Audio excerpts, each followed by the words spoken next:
നമ്മൾ ഈ പഴയ സിനിമകളിലൊക്കെയാണ് ഒരു കോമിക് പോർഷൻ എത്തുമ്പോഴത്തേക്ക് മ്യൂസിക് വെച്ച് അതിനെ ഒന്ന് ബിൽഡപ്പ് ചെയ്തെടുക്കുന്നത്.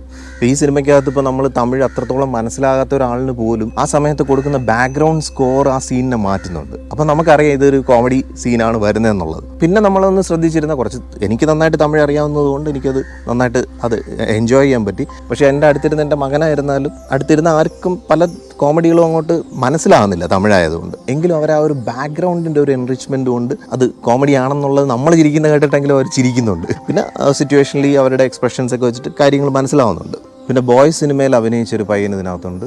അദ്ദേഹവും നല്ല ഗംഭീരം. ഇതിനകത്തുള്ള ഈ കാസ്റ്റിംഗ് എന്ന് പറഞ്ഞു കഴിഞ്ഞാൽ ടോപ്പ് നോച്ചാണ്. ഓരോരുത്തർക്കും കൊടുത്തിരിക്കുന്നത്. അതിൽ ഒരു ചെറിയൊരു അപാകത തോന്നിയത് ഈ അനുരാഗ് കശ്യപിൻ്റെ കേസിൽ മാത്രമാണ്. അത് അദ്ദേഹത്തിന് ആ ഡബ് ചെയ്തിരിക്കുന്നതിലൊക്കെ കുറച്ച് മിസ്മാച്ച് നമുക്ക് ഫീൽ ചെയ്യും. സിറ്റുവേഷൻ അദ്ദേഹത്തിന് എന്തായാലും നന്നായിട്ട് ഉൾക്കൊള്ളാൻ കഴിയുന്നുണ്ടാവും. പക്ഷേ അത് ഡബ് ചെയ്തിരിക്കുന്നതിലുള്ള അതൊരു വലിയ മിസ്റ്റേക്കായിട്ട് തോന്നുന്നില്ല.